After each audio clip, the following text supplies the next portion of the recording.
प्रभु यीशु मसीह में मैं आपका बहुत बहुत स्वागत और परमेश्वर का धन्यवाद, उसकी महिमा करता हूं और मैं विश्वास करता हूं कि आज का संदेश हम सबके लिए जीवन का कारण बनेगा। तो आइए प्रभु के वचन से हम देखेंगे लूका रचित सुसमाचार और उसका 19 अध्याय उसका 33 और 34 पद। यहाँ पर कुछ इस रीति से लिखा है, जब वे गधे के बच्चे को खोल रहे थे तो उसके मालिक ने उनसे पूछा, इस बच्चे को क्यों खोलते हो? उन्होंने कहा, प्रभु को इसका प्रयोजन। हमारा संदेश का विषय वो है प्रयोजन। प्रभु, जैसा कि हम जानते हैं कि जब जो पाम संडे के समय में प्रभु यीशु मसीह को एक गधे के बच्चे की आवश्यकता थी, प्रभु यीशु मसीह के पास कोई जानवर नहीं थी, कोई खेती बाड़ी नहीं थी, कोई घर मकान नहीं थी, लेकिन एक बार प्रभु यीशु मसीह को गधे के बच्चे की आवश्यकता पड़ी।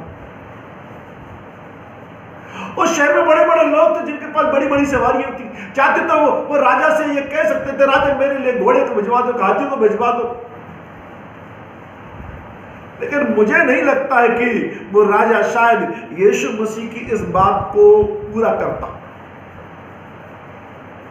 लेकिन वो यीशु मसीह अपने चेलों को कहते हैं कि सामने के नगर में जाना और एक व्यक्ति के या घर पर तुम देखोगे और उस गधी के बच्चे को तुम ले आना, और जब उसका स्वामी पूछे, ध्यान दीजिए मेहरबानी से, जब उसका स्वामी पूछे तो बता देना प्रभु को इसका प्रयोजन है।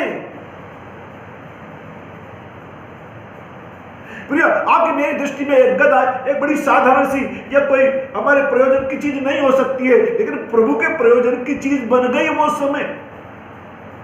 और जिस किसी के पास वो गधी और गधी के बच्चा था, प्रियो, आज के हिसाब से अगर देखा जाए तो उस समय उसके कमाने का साधन था, उसकी वो लग्जरी चीज थी, उसकी जीविका का साधन था, सब कुछ वही था। बड़ी बात है, मुझे लिखा नहीं इसलिए मैं कुछ कह नहीं सकता इस विषय में, लेकिन प्रभु यीशु मसीह का उस व्यक्ति पर विश्वास देखिए। प्रभु यीशु मसीह ने कहा, तुम उसे कह देना और वो तुम्हें दे देगा। और जब चेहरे खोल रहे थे, मैं करीब में कुछ ऐसा बोल रहा हूं कि उस स्वामी ने देखते ही चोर चोर चोर चोर चोर ऐसा नहीं बोला, बड़े सलीके से उसने पूछा, भाई इसको क्यों खोल रहे? और जो बात यीशु मसीह ने बताई उतनी ही बात कही। 34 पद में लिखा है, उन्होंने कहा, लूका 19 के 34 में लिखा है, उन्होंने कहा प्रभु को इसका प्रयोजन है। प्रियो, उस व्यक्ति ने यह नहीं कहा कितने पैसे दोगे या कब लौटा कर ले जाओगे या कुछ सिक्योरिटी मनी जमा कर जाओ या मैं नहीं दे रहा, कुछ भी कह सकता था, लेकिन प्रियो ऐसा उस व्यक्ति ने कुछ भी नहीं कहा।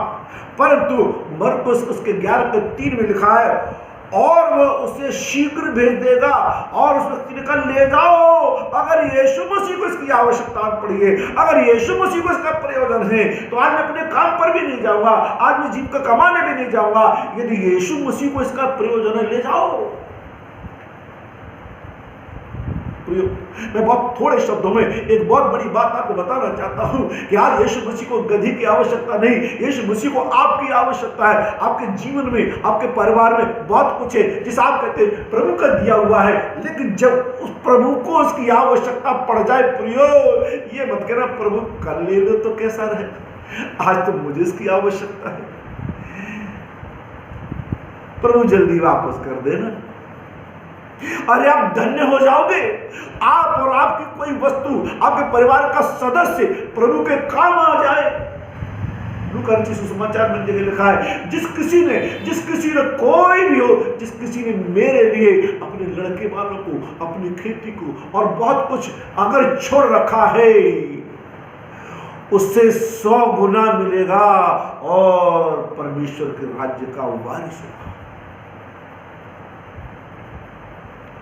अपने समाज के लिए, दुनिया के लिए, परिवार के लिए बहुत कुछ करके देख लिए, सबके प्रयोजन के हो गए, लेकिन कुछ खास हासिल नहीं हुआ। लेकिन प्रभु के प्रयोजन मतलब प्रभु के काम के लिए आ जाए। सौदा मत करिए, बार्गेनिंग मत करिए, डरिए नहीं प्रभु लौटाएंगे कि नहीं लौटाएंगे। मैं तो कहूंगा वो व्यक्ति, वो वस्तु, वो चीज धन्य हो जाएगी। और मैं यही कहूंगा घुमा फिरा के बात नहीं कहूंगा, प्रभु को आज आपका प्रयोजन है। आप भी तुरंत प्रभु हाजिर।